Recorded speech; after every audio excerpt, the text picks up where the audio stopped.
అందరికీ hi. Welcome back to our channel వైవి దెయ్యాల దారి.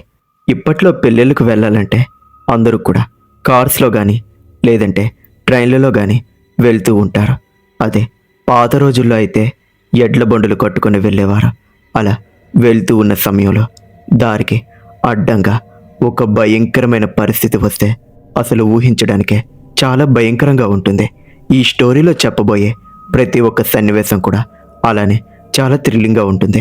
సో ఎక్కడ స్కిప్ చేయకుండా చివరి వరకు ఈ వీడియోని చూసి ఈ ఛానల్ని సబ్స్క్రైబ్ చేసుకొని బెల్ని ఆన్లో పెట్టుకోండి. మీరు బెల్ని ఆన్లో పెట్టుకోవడం వల్ల నేను పెట్టే ప్రతి ఒక్క స్టోరీ మీకు వెంటనే రీచ్ అవుతుంది. ఇంకా ఎలాంటి ఆలస్యం చేయకుండా మనమైతే స్టోరీలోనికి వెళ్ళిపోదాం. ఏయ్, తొందరగా బయలుదేరండి. ఇక్కడ మనం ఇప్పుడు బయలుదేరితే తప్ప అక్కడికి సమయానికి చేరుకోలేం. లేదంటే ఖచ్చితంగా చీకటి పడిపోతుంది.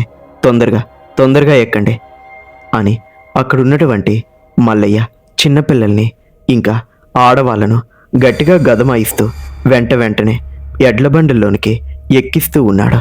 అప్పటికి సమయం ఉదయం 6 గంటలు అయి ఉంటుంది. వాళ్ళు బయలుదేరేది పక్క ఊరు కాకుండా ఆ పక్క ఊర్లో ఉండేటటువంటి ఒక పెళ్ళికి, వాళ్లకు బాగా కావాల్సినటువంటి ఒక వ్యక్తి పెళ్ళికి. అందుకే తొందరగా ఈ సమయంలో బయలుదేరితేనే ఆ ఊరు చేరేసరికి రాత్రి అవుతుంది అనే ఒక ఉద్దేశంతో వాళ్ళు అప్పటికప్పుడు వెంటనే బయలుదేరుతూ ఉన్నారు. అందరూ కూడా చాలా సంతోషంగా మంచి బట్టలు కట్టుకొని చీరలు కట్టుకొని ముస్తాబైపోయి ఎడ్ల బండి మీదకి ఎక్కి అలా కూర్చున్నారు. వాళ్ళు అలా కూర్చొని ఉంటే మల్లయ్య ఇంకా కాస్త మంది పెద్దవాళ్ళు అందరూ కూడా ఎడ్ల బండులను మెల్లగా నడుపుతూ అక్కడి నుండి వాళ్ళ యొక్క ప్రయాణాన్ని ముందుకు కొనసాగిస్తూ ఉన్నారు. అలా వాళ్ళైతే వెళ్ళిపోతూ ఉన్నారు. సమయం అప్పటికి ఇంచుమించు 6 గంటలు దాటి 8, 9 ఇలా అవుతూ ఉండొచ్చు. అలా వెళ్తూ ఉన్న సమయంలోనే దారి మధ్యలో ఒక చిన్న నుయ్య కనిపించింది. ఆ నుయ్యను చూడగానే ఇదిగో ఇక్కడి నుంచి అడవి మొదలవుతుంది. ఆ అడవిలోనికి వెళ్ళాలి అంటే ముందుగా మన దగ్గర నీళ్లు, తినడానికి సరిపడా అన్నం అన్నీ ఉండాలి. అందుకే తొందరగా దిగి నీళ్లు పట్టుకొని రండి అని మల్లయ్య ఆడవాళ్ళతో అన్నాడు. ఇంకా అంతే, ఆడవాళ్ళు అందరూ కూడా కిందకి దిగి నీళ్లు పట్టుకొని అలా కాస్త నీళ్లు తాగి మళ్ళీ బండిలోనికి ఎక్కేశారు. ఆ తర్వాత వాళ్ళ యొక్క ప్రయాణం మళ్ళీ కొనసాగింది. అలా వాళ్ళైతే అడవి మధ్యలోనికి వచ్చేశారు. అప్పటికి మిట్ట మధ్యాహ్నం వేళ అయింది. ఇంకా అందరూ కూడా ఓ చెట్టు కింద ఆగి ఆ చెట్టు కిందనే వాళ్ళతో పాటు తీసుకొని వచ్చినటువంటి పులిహోరను తీసి అక్కడ తినడం మొదలుపెట్టారు. తొందరగా తినండమ్మా, ఇక్కడి నుండి మన ప్రయాణం ఇంకా చాలా దూరం ఉంది అని మల్లయ్య అందరినీ గాబరు పెడుతూ ఉంటే అక్కడే ఉన్నటువంటి కొంతమంది ఆడవాళ్ళు మల్లయ్య మీద సనుక్కోవడం మొదలుపెట్టారు.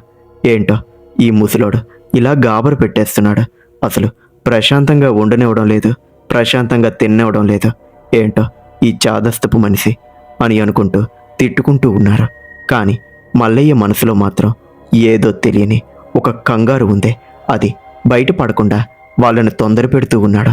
అలా వాళ్ళైతే భోజనం చేసేసి మెల్లగా లేచి మళ్ళీ ఎవరు బండిలోనికి వాళ్ళు ఎక్కి కూర్చున్నారు.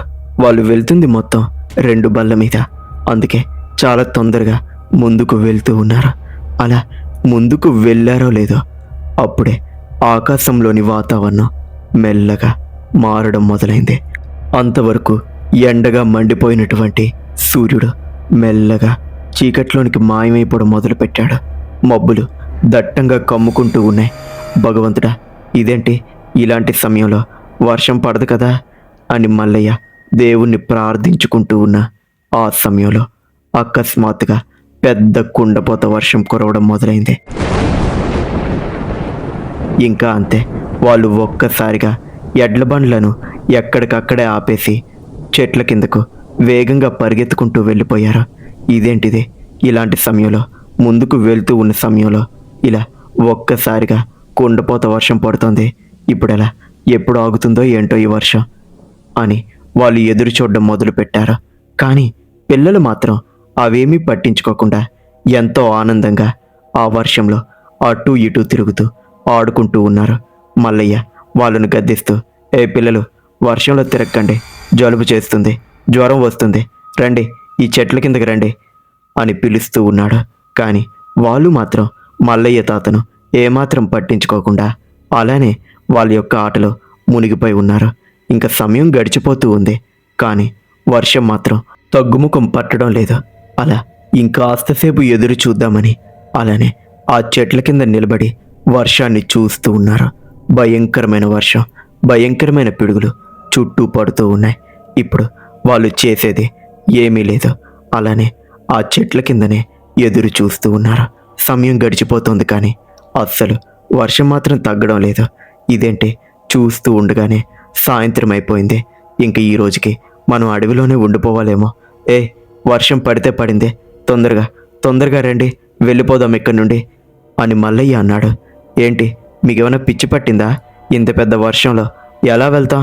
అయినా ఎడ్లు కూడా అస్సలు ముందుకు నడవు, మీకేమైనా బుర్ర పనిచేయడం లేదా అని అక్కడ ఉన్నటువంటి వాళ్ళందరూ కూడా మల్లయ్య మీద సనుక్కోవడం మొదలుపెట్టారు. ఆయన మాత్రం వాళ్ళ మాటలు వినిపించుకోవడం లేదు. నేను మీ మంచి కోసమే చెప్తున్నాను, ఈ అడవిలో రాత్రి వేళ ఉండడం అంత మంచిది కాదు, చాలా ప్రమాదకరం.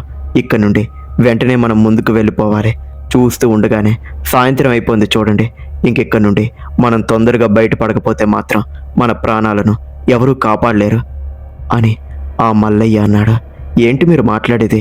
అసలు మీరు ఏం మాట్లాడుతున్నారో మీకైనా అర్థమవుతుందా అని ఒక ఆమె అడిగేసరికి మెల్లగా తడబడుతూ, అంటే అడవి కదా, క్రూర మృగాలు ఇవి అవి తిరుగుతూ ఉంటాయి, అందుకే చెప్తున్నాను తొందరగా వెళ్ళిపోవాలి అని మల్లయ్య అనేశాడు. సరే సరే, మీరు ఏం కంగారు పడకండి, మన దగ్గర కర్రలు ఇవి అవి ఉన్నాయి కదా, ఎటువంటి క్రూర మృగం వచ్చినా సరే తోలేద్దాం అని వాళ్ళు అలానే కూర్చున్నారు. ఇంకా సమయం గడిచిపోయింది.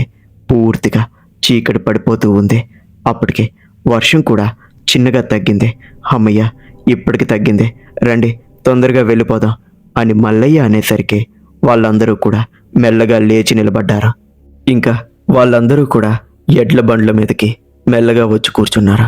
అందరూ కూడా అక్క నుండి బయలుదేరిపోతూ ఉన్న ఆ సమయంలో అప్పుడే మల్లయ్య మెల్లగా దేవుడికి ప్రార్థన చేసుకోవడం మొదలుపెట్టారు. భగవంతుడా, మేము ఎలాగైనా సరే ఇక్కడ నుండి క్షేమంగా బయటపడాలి, ఎవరికి ఎటువంటి ఆటంకం కానీ ఎటువంటి ప్రమాదం కానీ అస్సలు జరగకూడదు అని అనుకుంటూ ముందుకు వెళ్తూ ఉన్నారు. అలా చాలా దూరం ముందుకు వెళ్ళిన తర్వాత చీకటి ఇంకాస్త దట్టంగా మారిపోయింది. అప్పటికి సమయం 7, 8 ఇలా అయిపోయి ఉండొచ్చు. చూసారా, నేను ముందే చెప్పాను ఇక్కడ ఎక్కువసేపు ఉండడం మంచిది కాదు అని. చూస్తుండగానే చీకటి చూడండి ఎంత దట్టంగా అలుముకుందో, చూస్తుంటే 7, 8 అయిపోయి ఉండొచ్చు అని మల్లయ్య అన్నాడు. ఇప్పుడు ఏమైందైతే, మనం బండి మీదే కదా ఉన్నాం, బళ్ళ దగ్గరికి అంత తొందరగా క్రూర మృగాలు ఏవి కూడా దగ్గరికి రాలేవు. అందులోనూ మన దగ్గర వెలుగు ఉంది కదా, రావులే, మీరేం కంగారు పడకండి అని ఒక వ్యక్తి మల్లయ్యతో అన్నాడు. అప్పుడే మల్లయ్య అతన్ని దగ్గరికి పిలిచి మెల్లగా ఇలా చెప్పడం మొదలుపెట్టాడు. అరే, నీకేమైనా పిచ్చా? నీకు ఈ అడవి గురించి బొత్తిగా తెలీదు. ఇది నా చిన్నప్పుడు చాలా భయంకరమైన అడవి అని మా తాతలు చెప్పేవారు. ఆ తర్వాత నాకు కూడా తెలిసిందే, ఈ అడవిలో రాత్రి పడిందంటే చాలు భయంకరమైన భూతాలు సంచరిస్తూ ఉంటాయి. వాటికి మనం కనిపిస్తే మాత్రం ఖచ్చితంగా చంపేస్తాయి. అందుకే రాత్రి వేళ ఇటుపక్క ఎవరూ రారు, కానీ చూడు మనం ఎలా తిరుగుతున్నామో అని మల్లయ్య అన్నాడు. మల్లయ్య గారు, మీరు మరి ముసలివాళ్ళు కాబట్టి ఇలాంటి చాదస్తపు మాటలు మాట్లాడుతున్నారు. అదే ఈ కాలం పిల్లలకి మనం అలా చెప్తే మాత్రం వాళ్ళు ఏం నమ్మరు, మనల్ని తిడతారు. మీరు అవేం పట్టించుకోకుండా ముందుకు పోతూనే ఉండండి అని అతను అన్నాడు. ఇంకా చేసేది ఏమీ లేక మల్లయ్య ముందుకు వెళ్తూ ఉన్నాడు. అలా ఇంకాస్త దూరం వెళ్ళారో లేదో అప్పుడే ఆ అడవి దూరం నుండి ఒక శబ్దం వినిపించింది. అది నక్క ఏడుస్తున్న శబ్దం. అప్పుడే అక్కడున్నటువంటి చిన్నపిల్లలు చాలా భయపడ్డారు. అమ్మా, ఏంటా శబ్దం? ఏదో గట్టిగా అరుస్తోంది అని ఆ పిల్లలు అడుగుతూ ఉంటే మల్లయ్య తాత ఇలా చెప్పాడు. బాబు, అది నక్క శబ్దం, మీరు ఏం భయపడకండి. అడవిలో రాత్రి వేళల్లో ఇలా నక్కలు ఏడుస్తూ ఊలలు పెడుతూ ఉంటాయి, అవి మనల్ని ఏమీ చేయలేవు, సరేనా అని అతను చెప్పాడు. అవునా, నక్కలు ఎందుకలా ఏడుస్తున్నాయి అని పిల్లలు అడిగితే అవి అలానే ఏడుస్తాయి, వాటికి సమాధానం నా దగ్గర లేదు అని మల్లయ్య చెప్పేశాడు. అలా చాలా దూరం ముందుకు వెళ్ళిన తర్వాత ఆ నక్కల ఊళలతో పాటు వాళ్ళకు ఇంకో శబ్దం కూడా వినపడింది. ఆ శబ్దం ఏంటి అంటే ఆ నక్కల శబ్దంతో ఒక రకమైన మిళితమైనటువంటి ఏడుపు శబ్దం ఆ అడవిలో ప్రతిధ్వనిస్తూ ఉంది. ఆ శబ్దాన్ని అందరూ విన్నారు, కానీ ఎవరు అంతగా పట్టించుకోలేదు. అది కూడా ఏదో నక్క ఏడుపు అనుకున్నారు. కానీ మల్లయ్యకొక్కడికే తెలుసు అది నక్క ఏడుపు కాదు, ఇంకదేందో అని. ఇంకా అంతే, మల్లయ్య బండి వేగాన్ని పెంచాడు.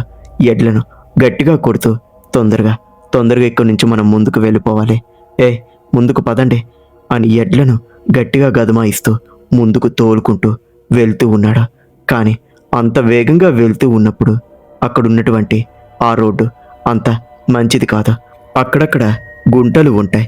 దానివల్ల బండి ఎగిరెగిరి పడుతూ ముందుకు వెళ్తోంది. ఏమయ్యా, బండిని ఎందుకంత తొందరగా తీసుకొని పోతున్నా?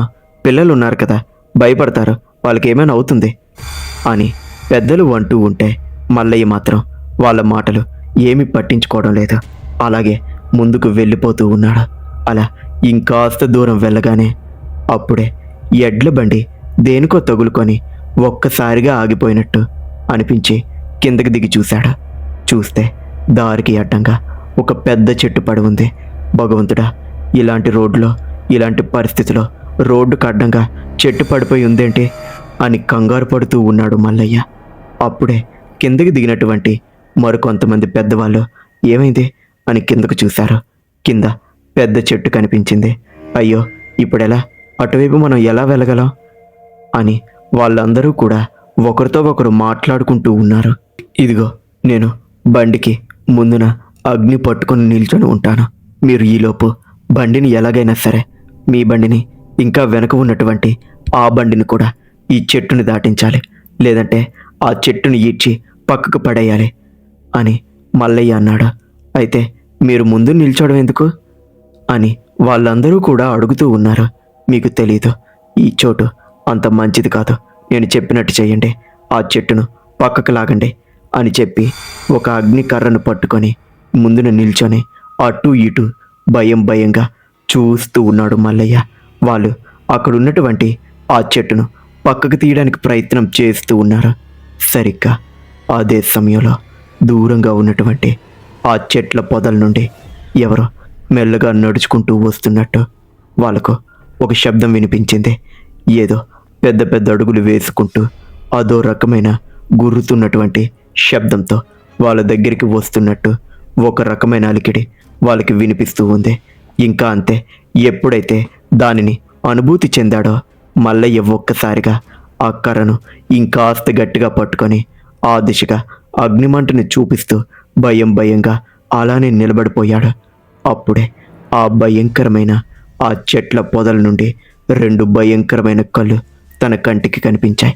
అంతే, ఎప్పుడైతే మల్లయ్య దానిని చూశాడో ఒక్కసారిగా మల్లయ్య చాలా భయపడిపోయాడు. కానీ గుండెను నిబ్బరం చేసుకొని ఆ కర్రను ఇంకాస్త గట్టిగా పట్టుకొని అలానే ఆ దిశ వైపే అగ్నిని చూపిస్తూ అక్కడున్నటువంటి ఆ కళ్ళ వైపే చూస్తూ ఉన్నాడు. ఇంకా అంతే, ఎప్పుడైతే ఆ భయంకరమైన కళ్ళు మెల్లగా ముందుకు వచ్చాయో దాని వెనకాల ఉన్న రూపం కూడా స్పష్టంగా కనిపించడం మొదలైంది. అది ఒక అడవి భూతం. దానిని చూడగానే ఒక్కసారిగా గట్టిగా అరుస్తూ వేగంగా ఎడ్లబండి దగ్గరికి పరిగెత్తుకుంటూ వచ్చేశాడు మల్లయ్య. మల్లయ్య, ఏమైంది? ముందు నిల్చుంటాను అని చెప్పావు, ఎందుకు వచ్చేసావు అని అక్కడ ఉన్నటువంటి వాళ్ళందరూ కూడా అడుగుతూ ఉంటే మల్లయ్య వెంటనే ఇలా చెప్తూ ఉన్నాడు. తొందరగా ఆ చెట్టును పక్కకు తీసేయండి, లేదంటే అది వచ్చేస్తుంది, అది వచ్చి అందరినీ చంపేస్తుంది అని అంటూ ఉన్నాడు. ఏంటి నువ్వు మాట్లాడేది? ఏమొచ్చేస్తుంది, ఏం చంపేస్తుంది అని అందరూ అడుగుతూ ఉంటే మల్లయ్య ఇలా చెప్తూ ఉన్నాడు. మీకు ఇప్పుడు చెప్పిన అర్థం కాదు, తొందరగా మీ బలాన్ని మొత్తం ఉపయోగించి ఆ చెట్టును పక్కకు లాగండి అని అనగానే వాళ్ళందరూ కూడా సరే అని చెప్పి ఆ చెట్టును పక్కకు లాగేశారు. అంతే, ఎప్పుడైతే అది పక్కకు వెళ్ళిపోయిందో మళ్ళీ ఎడ్ల బండి మీదకి అందరూ ఎక్కేశారు. ఇంకా బయలుదేరుతూ ఉన్న సమయంలో అప్పుడే ఆ భయంకరమైన భూతం ఆ చెట్ల పొదల నుండి మెల్లగా బయటికి రావడం మొదలుపెట్టింది. దాన్ని చూసినటువంటి అక్కడున్న వాళ్ళందరూ కూడా గట్టి గట్టిగా అరవడం మొదలుపెట్టారు. మలయ, ఏంటది అక్కడున్నది, ఏంటి అని కేకలు వేయడం మొదలుపెట్టారు. ఇదిగో, ఎవరు భయపడకండి. మనం భయపడినట్టు దానికి తెలిస్తే అది చంపేస్తుంది. అందరూ కూడా దానివైపు అస్సలు చూడొద్దు. అందరూ కూడా ముందుకు చూస్తూనే ఉండండి. అస్సలు పట్టించుకోవద్దు. అది అడవి భూతం అని అతను చెప్పేసరికి అక్కడున్న వాళ్ళందరూ కూడా చాలా భయపడిపోయారు. అందరూ కూడా ఒకరిని ఒకరు గట్టిగా పట్టుకొని బిగుసుకుపోయారు. ఇంకా ఎడ్ల బండ్లు ముందుకు వెళ్తూ ఉన్నాయి.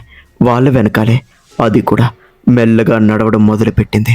కానీ చెట్ల పొదల్లో మెల్లగా నడుస్తూ ఒక రకమైన శబ్దం చేస్తూ వాళ్ళ వెంటే వచ్చేస్తుంది. ఇంకా అంతే, వాళ్ళు మాత్రం దాన్ని అస్సలు పట్టించుకోవడం లేదు. ఎందుకంటే దానివైపు చూస్తూ భయపడిపోతే మాత్రం అది వెంటనే వచ్చేస్తుంది అని అనుకుంటూ ముందుకు వెళ్తూ ఉన్నారు. ఇంకాస్త దూరం వెళ్ళిన తర్వాత అప్పుడే అక్కడున్నటువంటి కొంతమంది ఆడవాళ్ళు మెల్లగా వెనక్కి తిరిగి చూశారు. అది ఇంకా వాళ్ళ వెనకాలే ఉంది. దాని రూపం చూడగానే ఒక్కసారిగా వాళ్ళు అరవడం మొదలుపెట్టారు. ఇంకా అంతే, ఇదిగో మీకు ముందే చెప్పాను దాని వంక చూడొద్దు అని. ఇప్పుడు అది దగ్గరికి వచ్చేస్తుంది చూడండి అని మల్లయ్య ఒక్కసారిగా భయపడిపోతూ ఎడ్లను ఇంకాస్త గట్టిగా కొడుతూ ముందుకు పొమ్మని చెప్తున్నాడు. అది వేగంగా వెనకాల వచ్చేస్తోంది. ఏం చెయ్యాలో ఎవరికి తెలియని పరిస్థితి. ఇంకా ప్రాణాలు పోతాయి అనుకున్న ఆ సమయంలో అది వేగంగా ముందుకు వచ్చేసి దారికి అడ్డంగా నిలబడిపోయింది. అందరూ కూడా భయంకరమైన కేకలు పెడుతూ ఉన్నారు. దాని రూపం చాలా అంటే చాలా వికృతంగా ఉంది. పొడవాటి చేతులు, కళ్ళు నిప్పు కనికల్లా మెరుస్తూ ఉన్నాయి. అందరూ కూడా భగవంతుని తలుచుకుంటూ ఉన్న ఆ సమయంలో అది మెల్లగా అడుగులు వేసుకుంటూ దగ్గరికి వచ్చేస్తుంది అనుకున్న ఆ సమయంలో ఒక్కసారిగా అక్కడున్నటువంటి ఒక పెద్దాయన పైకి లేచి అందరితో ఇలా అన్నాడు. ఎవరు భయపడకండి, మిమ్మల్ని అది ఏమీ చేయలేదు అని చెప్పి దారికి అడ్డంగా నిలబడి శివుడి యొక్క గద్యాన్ని చదవడం మొదలుపెట్టాడు. అంతే, ఎప్పుడైతే శివుని గద్యం ఒక్కసారిగా ఆ నిశ్శబ్ద రాత్రిలో మారుమ్రోగడం మొదలుపెట్టిందో ఆ భూతం కూడా భయపడి మెల్లగా వెనక్కి నక్కడం మొదలుపెట్టింది. ఇంకా అంతే, అదే అదును చూసుకొని అందరూ కూడా గట్టిగా శివుడి యొక్క పేరుని తలుచుకుంటూ అక్కడి నుండి ముందుకైతే వెళ్ళిపోయారు. ఆ తర్వాత ఊరు చేరుకున్న తర్వాత ఒక గుడికి వెళ్ళి అందరూ కూడా దేవుడికి మొక్కుకొని ఆ తర్వాత పెళ్ళికైతే హాజరయ్యారు. కానీ ఆ రోజు రాత్రి జరిగిన ఆ భయంకరమైన సంఘటన మాత్రం ఎప్పటికీ వాళ్ళ యొక్క జీవితాల్లో గుర్తుండిపోతుంది. ఆ తర్వాత రాత్రి వేళ ఇంకెప్పుడూ కూడా వాళ్ళు అడవిలో అస్సలు ప్రయాణం చేయలేదు. చూశారు కదా, ఇది ఇవాల్టి స్టోరీ. ఇలాంటి మరిన్ని స్టోరీస్ కోసం ఇప్పుడే మన వైవి దెయ్యాల దారి ఛానల్ని సబ్స్క్రైబ్ చేసుకొని బెల్ని ఆల్లో పెట్టుకోండి. మరొక స్టోరీతో మళ్ళీ కలుద్దాం. అంతవరకు సెలవు. ఉంటాను.